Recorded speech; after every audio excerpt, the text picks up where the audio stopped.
Hola, en este vídeo veremos la diferencia entre fonética y fonología y estudiaremos las principales unidades de análisis de la fonología, así como sus convenciones de transcripción. La fonética es el estudio de los sonidos del habla, claro, y esto se puede hacer desde distintos enfoques, de la fonética articulatoria, la fonética acústica o la fonética perceptiva. Pero, ¿qué es un sonido? Un sonido es cada una de las producciones reales de una persona en un momento determinado. Es única e irrepetible en el sentido de que pues no somos capaces de pronunciar exactamente lo mismo dos veces. Si cogemos las ondas, veríamos que no hay una coincidencia absoluta. A veces usamos la palabra sonido en un sentido laxo, queriendo decir realmente tipo de sonido. Es, por ejemplo, lo mismo que hacemos cuando decimos que el león vive en la sabana. Lógicamente no me estoy refiriendo a un león en concreto, sino que estoy pues generalizando. Y efectivamente podemos describir de un modo general las propiedades de un tipo de sonidos. Para generar estas clases abstractas nos basamos en alguno de los criterios fonéticos anteriores, que son criterios objetivos, en el sentido de que se basan pues en el punto de articulación, en el modo, en la acción glotal, en fin, en las distintas características que pueden tener los tipos de sonidos. Estas clases de sonidos son, por ejemplo, las que recoge el alfabeto fonético internacional. Lógicamente, ahí no se está describiendo a un sonido en particular, sino a tipos de sonidos. Por ejemplo, todos los sonidos que son del tipo P, o todos los sonidos del tipo S, o todos los nasales, etc. La fonología también estudia tipos de sonidos, pero no en general de las lenguas del mundo, sino de una lengua en concreto. Y ve cómo se organizan esos tipos de sonidos en ese sistema lingüístico. En este sentido, por supuesto, también implica una clasificación y una abstracción, pero digamos que en este caso el criterio es subjetivo, depende de las convenciones que establece ese idioma, por lo tanto varía de una comunidad de hablantes a otra. Pensad, por ejemplo, en el espectro de colores del arco iris. En nuestra cultura hemos aprendido a dividir ese continuo en 7 colores en concreto, pero de repente pues lo que en un semáforo nosotros llamamos rojo, amarillo y verde, los japoneses lo llaman rojo, amarillo y azul. O sea que los puntos de corte pueden estar en lugares distintos para cada cultura, para cada comunidad, y con la lengua pasa exactamente lo mismo. Aunque en fonética se pueden hacer algunas generalizaciones y clasificaciones, el terreno de la abstracción por antonomasia es la fonología. Y ahora vamos a ver los niveles sucesivos de abstracción, que se pueden ir pues incrustando unos en otros, ¿no? Como si fuera un juego de muñecas rusas. El primer nivel de abstracción de la fonología es el alófono. Los alófonos son las distintas variantes de pronunciación y pueden depender de factores lingüísticos o sociolingüísticos como los siguientes. Por ejemplo, la posición prosódica. Posición se refiere si está en el inicio, en el medio o en el final de algún tipo de unidad mayor, como puede ser la sílaba, la palabra o incluso todo el enunciado, ¿no? O sea, quiere decir, estás en el inicio de la sílaba o en el final de la sílaba, por ejemplo. O en el inicio de la palabra, o en el medio, o en el final, o en el inicio del enunciado, o en el medio, o en el final. Ese tipo de condicionantes serían por posición prosódica. También puede haber factores relacionados con el contexto, es decir, cuáles son los otros elementos que tengo alrededor. Por ejemplo, estoy al lado de una vocal o estoy al lado de una nasal o estoy después de un sonido sonoro, lo que sea.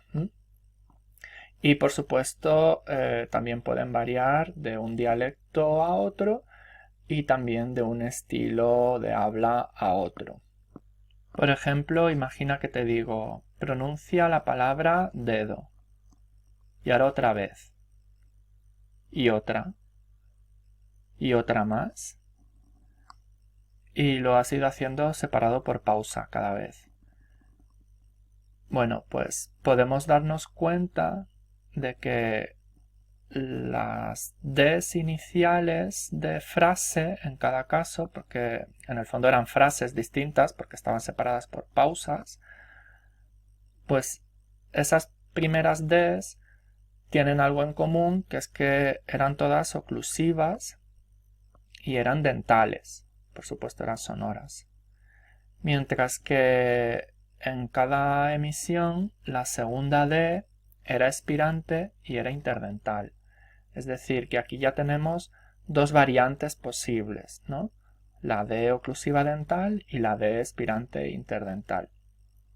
Esas variantes, cuando yo las generalizo y creo la clase de las Ds oclusivas, las Ds expirantes, serían los alófonos.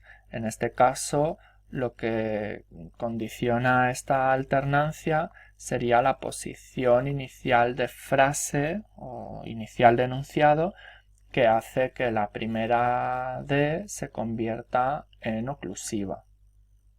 Y hay algunos otros casos en los que también pueden aparecer oclusivas, que ya iremos viendo.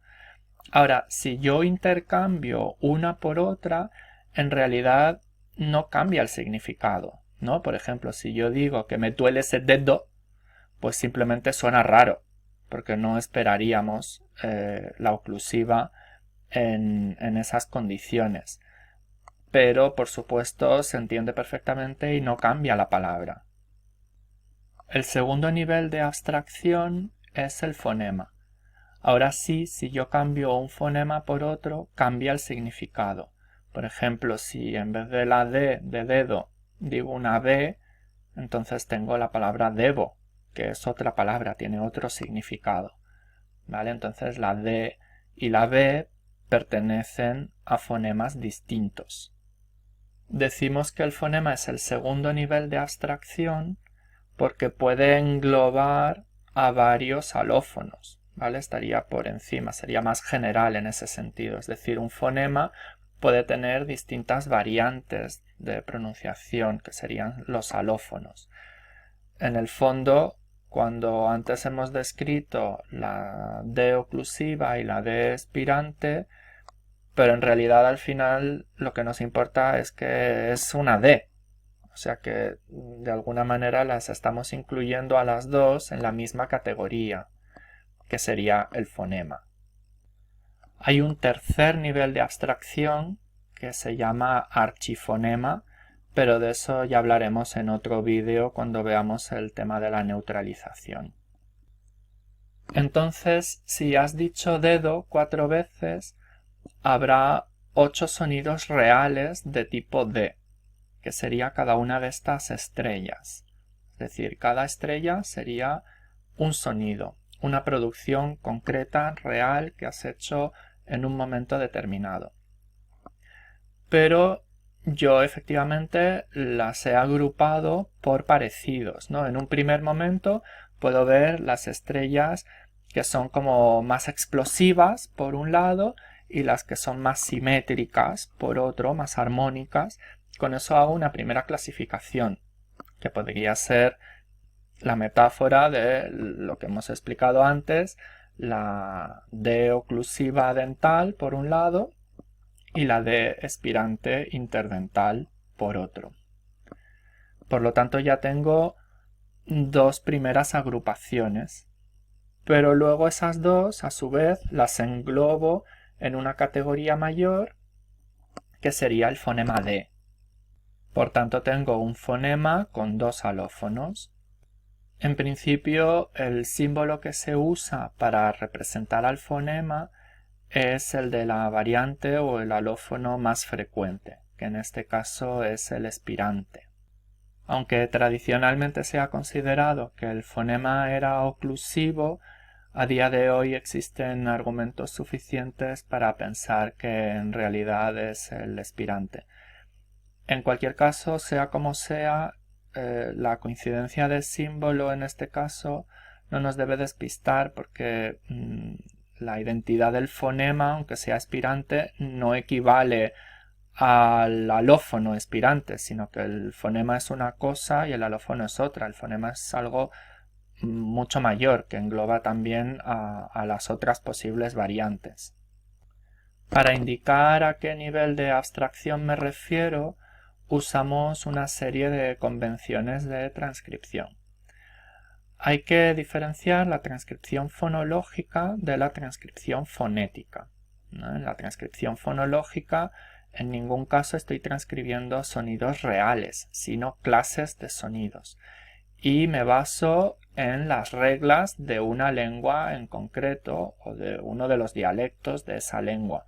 Por lo tanto, es perfectamente posible hacer transcripción fonológica, por ejemplo, a partir de un texto escrito, porque simplemente yo aplico las reglas de cómo sería esto pues en español centropeninsular y pues voy transcribiendo en función de esas reglas. Ahora, dentro de la transcripción fonológica existen las dos posibilidades correspondientes a los dos niveles de abstracción que hemos visto, el fonema y el alófono. Por lo tanto, digamos que la transcripción fonológica tiene dos subtipos. La transcripción fonémica, que se centra en los fonemas, o la transcripción alofónica, que se centra en los alófonos. La transcripción fonémica se caracteriza porque metemos los símbolos entre barras, mientras que en la alofónica usamos corchetes.